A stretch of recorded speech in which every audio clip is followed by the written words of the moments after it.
स्वागत है, आप देख रहे हैं कहानी कुर्सी की। मैं हूं सौरभ शर्मा आपके साथ, और कहानी कुर्सी की में आज हम आपके सामने ज्यादा बात कांग्रेस पार्टी की करने जा रहे हैं।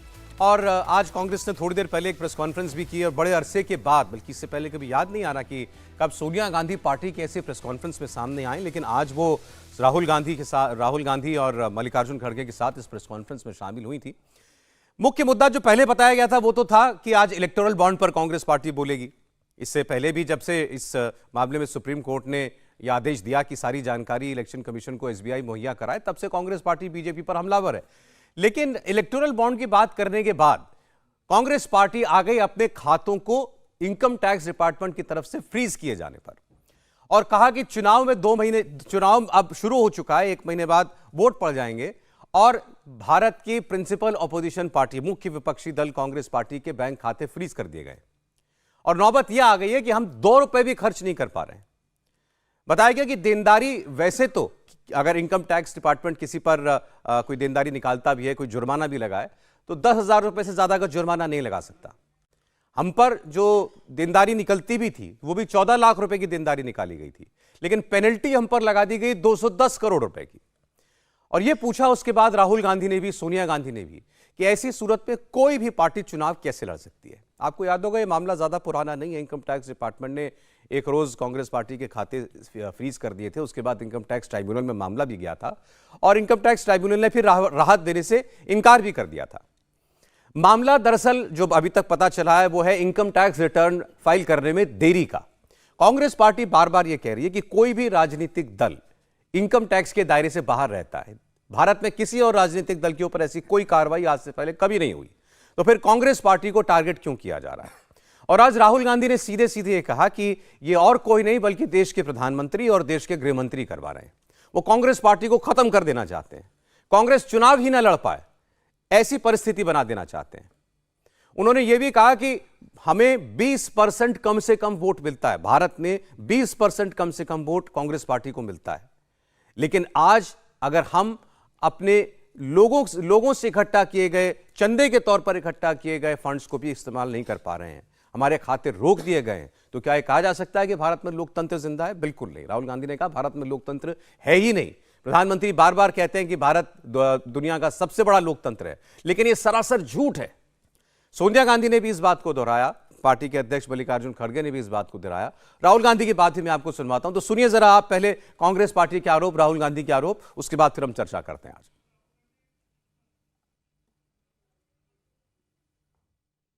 और ये कहना कि हिंदुस्तान दुनिया की सबसे बड़ी डेमोक्रेसी, झूठ है। यहां कोई डेमोक्रेसी नहीं है।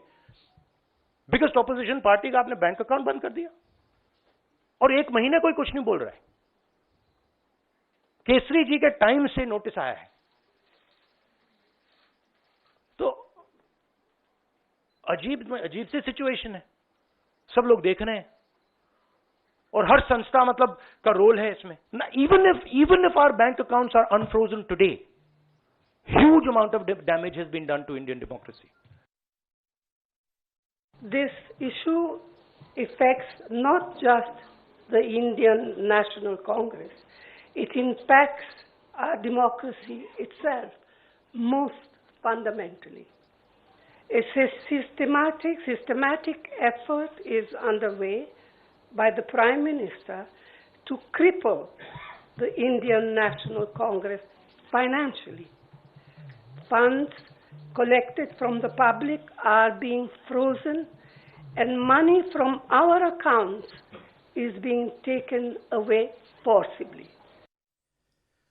देखिए, मामला है तो काफी गंभीर, और कांग्रेस पार्टी जो बात कह रही है कि चुनाव में अगर किसी पार्टी के खाते ही आप फ्रीज कर देंगे तो फिर चुनाव कैसे लड़ेगी कोई भी पार्टी, तो ये बात गंभीर है। लेकिन इसमें क्योंकि इनकम टैक्स डिपार्टमेंट का मामला है, जैसा भी राहुल गांधी आप खुद बता रहे थे कि काफी अरसे से कांग्रेस पार्टी के ऊपर ये मामला इनकम टैक्स डिपार्टमेंट की तरफ से चलाया जा रहा है, तो फिर अब अचानक ऐसा क्या हुआ है कि कांग्रेस के खाते जो है वो फ्रीज कर दिए गए, कांग्रेस पार्टी के पैसे निकालने पर रोक लगा दी गई है। हम मेहमानों के पास चलते हैं। कहानी कुर्सी के हमारे मेहमान हर्षवर्धन त्रिपाठी जी, स्वागत है हर्षवर्धन जी आपका। राहुल महाजन जी हमारे साथ हैं। राहुल जी स्वागत आपका भी। प्रोफेसर संगीत रागी, प्रोफेसर स्वागत आपका। समीर चौगांवकर साहब हमारे साथ साथ हैं। मामला थोड़ा तकनीकी भी, और उन्होंने तो इसको पूरी तरीके से पॉलिटिकल मामला बताया कि ये तो हमें चुनाव ना लड़ने देने के लिए किसी तरीके से क्रिपल कर दिया जाए, पंगु बना दिया जाए कांग्रेस पार्टी को, ये हालत हमारी करने की कोशिश की जा रही है। कोई आपको इसमें कोई मामला इससे पहले याद आता है कि कभी ऐसे पार्टी के किसी इनकम टैक्स डिपार्टमेंट ने खाते फ्रीज कर दिए हों? और वो ठीक कह रहे हैं, मामले को अब काफ़ी दिन हो चुका है। देखिए, ये तो नहीं याद आता कि कोई खाता फ्रीज हुआ हो। ये बात सही है कि नोटिसेस पार्टियों को मिलते हैं अगर वो ऐसा ही कोई इनकम करती हैं, जैसे कोई रेंट पे दे के या अदरवाइज, क्योंकि डोनेशन पे जहाँ तक पता है वहाँ पे टैक्स नहीं लगता है जो डोनेशंस आती हैं। लेकिन जहाँ पर आप इनकम कोई खड़ी कर रहे हो किसी प्रेमिसेस को रेंट पे देके या बाकी किसी तरीके से, तो वो इनकम टैक्स के दायरे में आता है। ऐसे में ज़्यादातर अगर इंडिविजुअल्स को देखें तो इंडिविजुअल्स पर जो अगर आप late filing of income tax की बात करते हैं तो उसमें जो सेक्शन लगता है उसके हिसाब से 5,000 या 10,000 का जुर्माना होता है, जो कि शायद प्रेस कॉन्फ्रेंस में भी उसी तरह की बात, 10,000 रुपये मैक्सिमम फाइन लगता है। 234F करते हैं का सेक्शन है।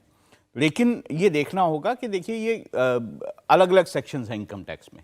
अब ये किस लिहाज से उनको इतना जुर्माना लगाया गया, क्योंकि जहाँ तक मुझे मालूमात है कि अगर आप का कोई डिस्प्यूट भी चल रहा हो तो डिस्प्यूट में जो टैक्स डिपार्टमेंट्स हैं अलग अलग, जैसे जीएसटी है या बाकी सब भी जो भी हैं, वो आपको नोटिस भेजते हैं। उस नोटिस के बाद आप जो है जवाब देते हैं, उस जवाबों के बाद बाकायदा हियरिंग होती है और हियरिंग पर्सनल हियरिंग तक होती है। उसके बाद कोई जो ऑर्डर है वो पास किया जाता है, जिसे आप आगे चैलेंज कर सकते हैं वेरियस स्टेजेस पे, कमिश्नर के लेवल पे और आगे जो है एपलेट्स में और मतलब कोर्ट्स में भी उसको कर सकते हैं। अब ये देखना होगा कि क्या कांग्रेस पार्टी ने कोई जवाब दिया था, क्या कांग्रेस पार्टी ने आगे इसको बढ़ाया था, तो बहुत कुछ इसमें देखना होगा। और इनकम टैक्स का भी पहलू देखना पड़ेगा, इनकम टैक्स डिपार्टमेंट ने इतना जुर्माना जो है क्यों लगाया और क्यों फिर फ्रीज क्यों कर दिया। ट्राइब्यूनल में मामला गया था, उन्होंने चैलेंज किया था ट्राइब्यूनल में, लेकिन ट्राइब्यूनल में हाईकोर्ट में गया, हाईकोर्ट में भी गया। हाँ, मतलब लेकिन कोई रिलीफ उनको अभी तक नहीं मिल पाया कांग्रेस पार्टी को। तो अगर बिल्कुल ही कोई मनमानी कोई बात होती है, ऐसे मुमकिन नहीं है कि आप ऐसा कुछ कर दें, कोई भी सरकार ऐसा कुछ कोई भी अगर फैसला लिया होगा तो किसी भी ऑफिसर ने किसी सेक्शन के अंडर ही लिया होगा। ऐसा नहीं हो सकता कि आउट ऑफ द ब्लू कोई ऑफिसर ऐसा कर दे कि अच्छा मेरा मन आज आ गया है और मैं इतना जो है इस पे जुर्माना लगा देता हूँ और फ्रीज कर देता हूँ।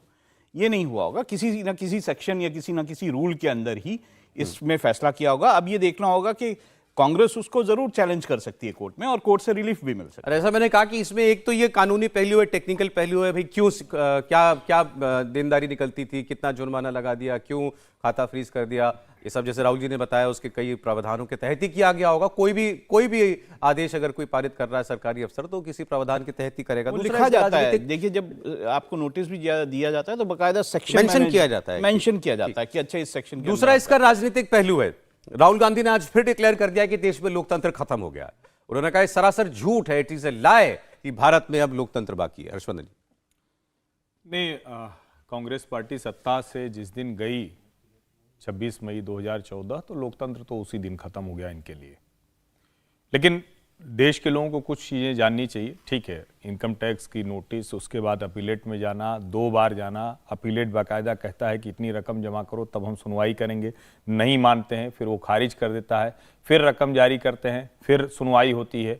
और ये जो फ्रीज कहा जा रहा है, ये दरअसल फ्रीज नहीं है, इसको समझना पड़ेगा। तकनीकी तौर पर जो लायबिलिटी है उससे ऊपर की रकम आप निकाल सकते हैं। तो पहले ये समझना चाहिए, कांग्रेस पार्टी जो कर रही है वो पॉलिटिकली इसका भी लाभ लेने की कोशिश कर रही है। तो पहला ये है। दूसरा इसका हिस्सा है, जब हम कहते हैं कि क्या किसी पार्टी को इस तरह का नोटिस जा सकता है, तो सबको आपको ध्यान में होगा भारतीय जनता पार्टी का नया शानदार भव्य कार्यालय बन गया दीनदयाल उपाध्याय मार्ग पर। उसको लेकर बार बार कहा भी जाता है। प्रदेश में कितने लोग जानते हैं कि कांग्रेस पार्टी का भी वहीं बड़ा भव्य कार्यालय बना है, लेकिन वो सिर्फ इसलिए चुनाव से पहले उसमें नहीं जा रहे हैं कि लोग कहेंगे कि इतना भव्य कार्यालय इस पार्टी ने बना कैसे लिया। कम लोग जानते हैं। ये देश को जानना चाहिए कि जैसा भव्य कार्यालय भारतीय जनता पार्टी का बना हुआ है, लगभग वैसा ही कार्यालय बना। अब ये दोनों चीजें मैं क्यों बता रहा हूं, दरअसल ये तय हुआ था कि लुटियन दिल्ली में, विशेष करके जहां बड़े बड़े बंगले हैं, वहां से आप निकलेंगे, वहां पार्टी एक्टिविटी खत्म करेंगे, आपको दूसरी जगह जमीन अलॉट होगी और सबको दिया गया था। कोई ऐसी पार्टी नहीं थी जिसको न दिया गया हो,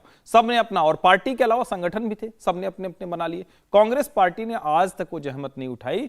कम से कम आधा दर्जन नोटिस जा चुकी है कि आप कार्यालय खाली कर दीजिए। अब अगर इसको भी एजेंसीज कहे कि नहीं हम खाली कराएंगे ही, तो कोई कहेगा कि अरे देखो कांग्रेस पार्टी का खाता फ्रीज कर दिया था, डेमोक्रेसी और खतरे में आ गई, अब कार्यालय से भी उठा के 24 अकबर रोड से भी उठा के फेंक दिया। लेकिन सवाल है कि क्या आपको वहां नहीं चले जाना चाहिए था? तो चले जाना चाहिए था। राहुल गांधी प्रेस कॉन्फ्रेंस में क्या कहते हैं? केसरी जी के समय से ये नोटिस जा रही। हाँ। इसका मतलब ये हुआ कि आप देश के कानून को ठेंगे पर रखते हैं। असल बात देश को जो जाननी चाहिए, लोकतंत्र है या नहीं। लोकतंत्र हम लोगों के लिए, we the people of India, constitution के पहले पन्ने पर प्रियम्बल की शुरुआत में है। लेकिन ये जो लोग हैं, ये जो एनसर्कल करके जो वीवीआईपी लोग हैं, इनके ऊपर कोई कानून नहीं लागू होगा, पार्टियों पर कोई कानून नहीं लागू होगा।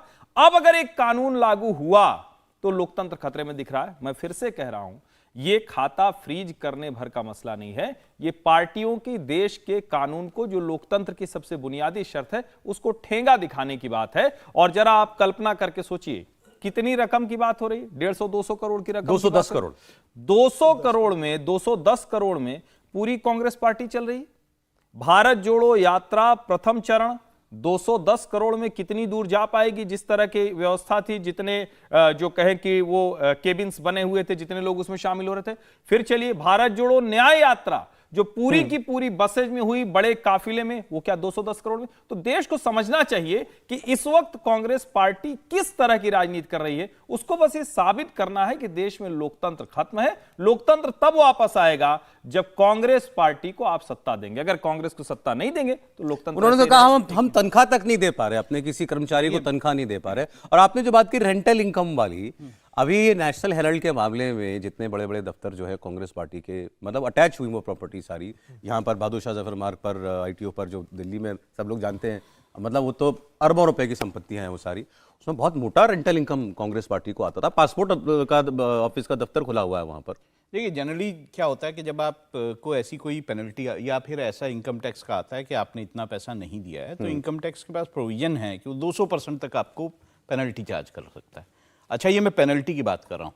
अभी इसमें और भी पहलू होते हैं। इसमें ये भी पहलू होता है कि जो आपका जो मूल जिस पे आपने नहीं दिया जो पैसा इनकम टैक्स को, उस पे जो है इंटरेस्ट, लेकिन ये आपकी कमाई पर, चंदे पर नहीं, चंदे के पैसे पर नहीं। चंदे पे तो मैंने शुरू में ही बोला आपको, चंदे पे कुछ नहीं है, इस कमाई पर।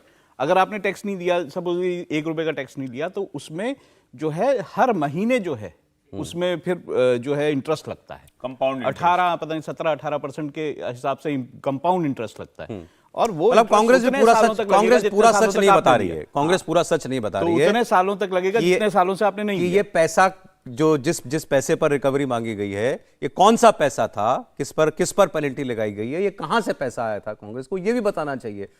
ये सिर्फ चंदे का पैसा था, जो लोगों की डोनेशन से पैसा आया था, या फिर इसके अंदर उसकी अपनी कमाई का पैसा भी था जो किराए से या किसी भी और जरिए से कांग्रेस पार्टी को मिला। सिर्फ चंदे पर टैक्स नहीं लगता, अगर लगता तो सभी पार्टियों की कमाई पर लगता, सिर्फ कांग्रेस पर नहीं लग क्योंकि सकता। वो और कह रहे हैं, अगर वो ये कह रहे होते तो आपको क्या लगता है, राह चलते पीआईएल इंडस्ट्री फल फूल रही है, राह चलते किसी भी बात पर पहुंच जाते हैं, तो क्या इस पर आपको लगता है कि अजय माकन की वो वाली प्रेस कॉन्फ्रेंस याद कीजिए और आज की ये खड़गे जी, सोनिया जी, राहुल जी, ये प्रॉपर दिख रहा है, ये चुनावी कैंपेन का हिस्सा है, डिजाइन है, बहुत साफ साफ नजर आ रहा है। प्रोफेसर साहब देखिए, मुझे ऐसा लगता है कि कांग्रेस पार्टी जिसको कहते हैं ना मेंटल डेरिलिक्शन वाली स्थिति में पहुंच गई है।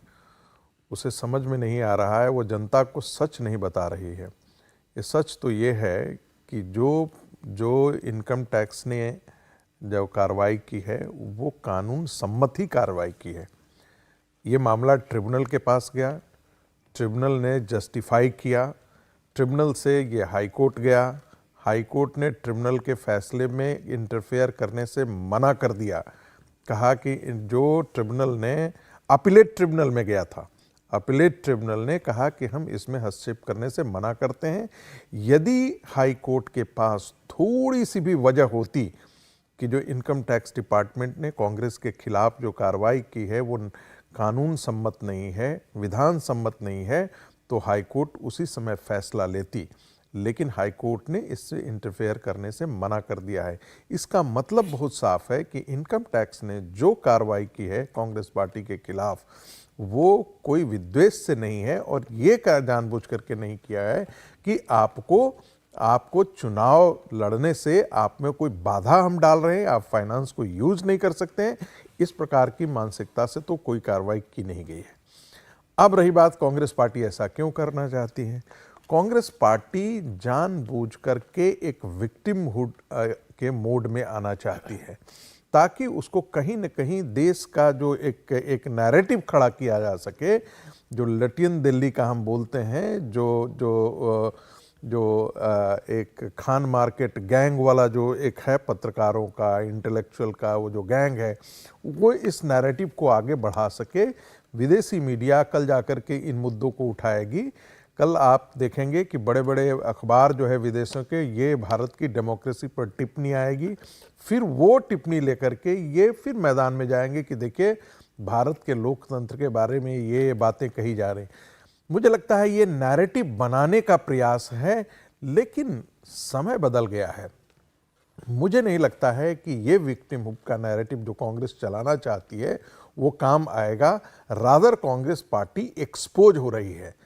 तीसरी बात, इलेक्टोरल बॉन्ड का मुद्दा भी राहुल गांधी ने उठाया था। आप हो सकता है कि आप इसे बाद में जिक्र करें, लेकिन कल से आप देखा होगा आपने कि खुद अमित शाह जी ने इस पर एक ढंग से बहुत एग्रेसिव कैंपेन में आ गए जी कि ये कांग्रेस बताए कि इसको 1400 करोड़ रुपया जो है वो आया कहाँ से है, ये क्या फर्जी मामला है। और एक और दूसरा इसका पहलू है, उन्होंने दूसरा मुद्दा उठाया कि पहले कांग्रेस पार्टी के पास पैसे आते थे, यदि 1400 करोड़ आता था तो 100 करोड़ पार्टी फंड में जाता था, बाकी 1300 करोड़ जो होता था वो परिवार के पार्टी के पास चला जाता था, परिवार के जेब में चले जाते, इंडिविजुअल्स के चले जाते थे। और हम सबने देखा है, हम उनका नाम नहीं लेना चाहते थे कि कौन कौन कोषाध्यक्ष होते थे, कौन कौन पार्टी चलाते थे, कौन कहाँ से पैसे का पूरा केंद्र संचालित हुआ करता था। तीसरी बात उन्होंने कहा बेनामी पैसे आने का। तो कांग्रेस पार्टी का तो ये पूरा रिकॉर्ड रहा है। एक बहुत हिंदुस्तान के प्रतिष्ठित अखबार ने पूरा आज से 20 साल पहले, जब राम मंदिर मूवमेंट के बाद भारतीय जनता पार्टी उभर करके आ रही थी, तो जो कॉरपोरेट फंडिंग का पूरा पैटर्न था वो उसमें पूरा उन्होंने अपने छापा था। भारत का एक अंग्रेजी का प्रतिष्ठित अखबार ने उसे छापा था और तब उसने बताया था कि कांग्रेस पार्टी को सबसे ज्यादा पैसा कहां से आता है। ये जो मुद्दा है, ये मुझे लगता है कि अब बहुत ज्यादा इससे कुछ आप तेल नहीं निकाल सकते हैं, आप इससे कोई चुनावी माहौल नहीं खड़ा कर सकते हैं। ठीक है। चुनाव का नैरेटिव बिल्कुल बदला हुआ है। राहुल गांधी, मल्लिकार्जुन खड़गे, श्रीमती सोनिया गांधी यदि प्रेस कॉन्फ्रेंस में आती है तो कांग्रेस का डेस्परेशन दिख रहा है, ये व्याकुलता दिख रही है उनको। अच्छा लीजिए, राहुल गांधी ने इसमें शक्ति इसमें भी जोड़ दिया है। अभी उनका एक ट्वीट आ गया है, नफरत से भरी असुर शक्ति ने, अभी उस असुर शक्ति वाला प्रकरण अभी खत्म हुआ नहीं था, नफरत से भरी असुर शक्ति ने लोकतंत्र की हत्या करने के लिए कांग्रेस के बैंक अकाउंट फ्रीज कर दिए। देखिए एक और समीर जी, देखिए कांग्रेस ने आज पत्रकार वार्ता ली और इनकम टैक्स डिपार्टमेंट ने इनका अकाउंट ऑपरेट करने से अभी रोका है। मैं आपको दो घटनाएं याद दिलाता हूं कि कांग्रेस को इनकम टैक्स के नोटिस कब से आ रहे हैं। मैं आपको 2014 के लोकसभा चुनाव के बाद, जब महाराष्ट्र के विधानसभा चुनाव और हरियाणा के विधानसभा चुनाव हो रहे थे, उसके पहले मोतीलाल वोरा ने पार्लियामेंट के अंदर पत्रकारों को बुलाया था और उस समय मोतीलाल वोरा ने यह कहा था कि Congress, Bharatiya Janata party income tax के माध्यम से हमें लगातार नोटिस भेज रही है और भारतीय जनता पार्टी ये चाहती है कि हम हरियाणा और महाराष्ट्र का चुनाव ठीक से नहीं लड़े, इसलिए इनकम टैक्स के नोटिस दिए जा रहे हैं। उस पत्रकार वार्ता में मैं भी था पार्लियामेंट कवर करते समय। उसके बाद 2017 का जब उत्तर प्रदेश का विधानसभा चुनाव था, उसके पहले भी मोतीलाल वोरा ने पार्लियामेंट में एक पत्रकार वार्ता बुलाई थी और उस पत्रकार वार्ता में भी मोतीलाल वोरा ने वही कहा था कि इनकम टैक्स डिपार्टमेंट हमको लगातार नोटिस भेज रहा है, हमसे कई जानकारी मांगना चाहता है और भारतीय जनता पार्टी नहीं चाहती है कि उत्तर प्रदेश में कांग्रेस चुनाव लड़े और पैसा खर्च सके, ये हमारा अकाउंट होल्ड करना चाहते हैं। मुझे लग रहा है कि 10 साल से ज्यादा की बात है, जब 2014 के बाद उन्होंने कहा था 2024 हो गया है, इनकम टैक्स डिपार्टमेंट लगातार इनको नोटिस भेजता रहा, इनके इनकम की जानकारी मांगता रहा, इनसे कहता रहा कि आपके खाते में जो पैसा है उसका आप हिसाब सबमिट कीजिए कि आपके पास ये पैसा कहां से आया है, अगर ये डोनेशन है तो उसका डिटेल दीजिए और अगर पास ये आपकी अर्न की भी इनकम है तो उसका आप डिटेल बताइए। कांग्रेस लगातार इस बात से बचता रहा, कोई जानकारी देता नहीं रहा और अब जब इनकम टैक्स डिपार्टमेंट ने अकाउंट को ऑपरेट करने से रोक दिया, तो कांग्रेस को लगता है कि अब डेमोक्रेसी खतरे में है।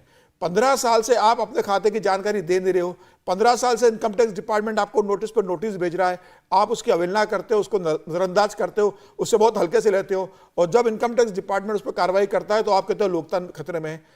आप कोर्ट में गए, हाई कोर्ट गए, हाई कोर्ट ने तो आपने अपील की थी अकाउंट खोलने की, हाई कोर्ट ने हस्तक्षेप करने से मना कर दिया। यह बताता है कि आपने जानबूझकर से नजरअंदाज किया, और अब जब आपका अकाउंट चुनाव के पहले बंद हो रहा है तो आपको लग रहा है कि प्रजातंत्र खतरे में है। अब आप पैसा कहां से खर्च करोगे? आपको पैसों का आपको हिसाब अब देना पड़ेगा, अब आप बच नहीं सकते। 15 साल आपने हिसाब नहीं दिया, अब आपको उसका हिसाब देना पड़ेगा। देखिए, राहुल गांधी तो ये कह रहे हैं कि 14 लाख रुपए से, मैंने बताया 14 लाख रुपए की देनदारी बनती थी, हम आज रेल का टिकट नहीं खरीद सकते, हम विज्ञापन नहीं दे सकते, हम तनख्वाह नहीं दे सकते अपने कर्मचारियों की, हम चुनाव कैसे लड़े। मतलब उन्होंने जो पूरी पिक्चर पेश की है वो ये पेश की है कि भाई अगर इसके बाद अगर हमारा जो भी चुनाव के अंदर परिणाम आता है तो लोग ये याद रखें कि हमने किन परिस्थितियों के अंदर चुनाव लड़ा था, क्योंकि वो भी तो ये देख ही रहे हैं ना, असलियत उनसे तो कहीं छुपी होगी नहीं। देखिए सौरभ जी, मैं क्या कहा, ये कांग्रेस पार्टी को इस बात का एहसास है कि 2024 का चुनाव वो जीतने के लिए नहीं लड़ रही है। तो जीतने नहीं, आप जानते हैं कि आप हार रहे हैं, तो आप नैरेटिव कैसे खड़ा करें? विक्टिमहुड बना करके अपने आप को कि देखिए मुझे परास्त करने के लिए, मुझे लोकतंत्र का गला घोटने के लिए भारतीय जनता पार्टी और उसके साथ जो सरकार की एजेंसियां हैं क्या क्या कर रही हैं। लेकिन दुर्भाग्य है आज लोगों के पास, हमारे पास, आपके पास सूचनाओं का जाल बिछा हुआ है। ऐसा नहीं है कि कांग्रेस पार्टी आज कह जाती है तो उसका सच बाहर नहीं निकलता है। इनकम टैक्स ने अगले दिन ही सारी चीजें खोल करके बाहर कर दी थी कि भाई इनके जो है पैसे जो है हम एक सीलिंग के बियॉन्ड जो है ये खर्च करने के लिए एकदम स्वतंत्र हैं। आप भी बैंक में कई बार आप जाते हैं तो लिख करके देते हैं कि हम चेक इशू करते हैं, हम कहते हैं 12,000 से ज़्यादा आप नहीं निकाल सकते हैं। हम एडवांस चेक किसी को इशू करते हैं तो हम लिख देते हैं कि 12,000 या 15,000 या 1 लाख से ज़्यादा मेरे अकाउंट से नहीं निकाल सकते हैं। इनकम टैक्स ने लगभग उसी चीज़ को पालन किया है कि भाई आप 200 करोड़ जो देनदारी बनती है पेनाल्टी के साथ, पेनाल्टी जैसे कहा कि इनकम टैक्स जितना आपका है बनता है उसका 200% तक आप पर फाइन किया जा सकता है। कोई जरूरी नहीं है कि वो 200% ही फाइन किया जा सके, लेकिन अप टू 200% वो फाइन किया जा सकता है। ऐसी स्थिति में यदि इनकम टैक्स डिपार्टमेंट ने आप नोटिस पर, एक सामान्य व्यक्ति को परेशानी होती है, इनकम टैक्स नोटिस आता है, वो बेचारा भागता हुआ वकील लेकर के आप कोर्ट चला जाता है, कहीं ना कहीं जाकर के कम से कम आपने समझ रखा है रिलीफ लेने के लिए आप मान करके ये चल रहे हैं कि यदि हम नोटिस की अवहेलना लगातार करते भी जाएं, 10 साल से नहीं 30 साल से आप नोटिस की अवहेलना कर रहे हैं, फिर भी कोई कानूनी कार्रवाई आपके खिलाफ नहीं है। अच्छा, ये जो उन्होंने अभी लिखा है कि आसुरी शक्ति ने हमारे खाते फ्रीज कर दिए हैं, ये बयान भी आया राहुल गांधी का, जरा सुनते हैं। नफरत भरी असुर्रा शक्ति, नफरत भरी असुर्रा शक्ति। आप ही बोले। मैं क्या कहूं, मुझे तो लग रहा है ना, जैसे कई बार कहते हैं वो कहानी है ना कि किसी को सजा मिली तो प्याज भी खाए, फिर मतलब क्या क्या हुआ वो तो वही राहुल गांधी की स्थिति है। आपने गलती की है, आप हिंदू धर्म में शक्ति से हम सब लड़ रहे हैं, अब पूरी पार्टी मिलकर लग गई है। अब उसमें क्या है, लगने में और ज्यादा वो मुश्किल करते जा रहे हैं। अभी पता नहीं असुर्रा शक्ति कौन सी होती है, ये भी मैं सुन रहा था, मैं कोशिश करूंगा फिर दोबारा सुनाई दे तो सही समझे। नहीं, आपने सुना सही है, वो इन्होंने यही बोला। लेकिन आप जरा सोचिए, सचमुच ये सोचने की बात है, इस देश में विपक्षी पार्टी के मुख्य नेता को यह तक नहीं पता है कि क्या क्या बोलना है, उसका संदर्भ क्या होता है, उसका अर्थ क्या होता है। एक गलती करने के बाद उस गलती को सुधारने में दोबारा बारंबार गलती। फ्रीज खाते पर प्रेस कॉन्फ्रेंस थी, डेमोक्रेसी पर प्रेस कॉन्फ्रेंस थी, इसमें फिर से शक्ति लेकर आना है। और अगर सचमुच आप इस तरह का व्यवहार कर रहे हैं तो उस व्यवहार से भी बहुत कुछ तय होता है कि कौन सी शक्ति कहां खड़ी है और क्या काम कर रही। मुझे तो लगता है कि फिर से आज राहुल गांधी ने जो थोड़ा बहुत माहौल बनाया था उसको फिर से उन्होंने वहीं ले जाकर कर दिया, जिसको कहते हैं एक शब्द में पुनर्मूषको भव।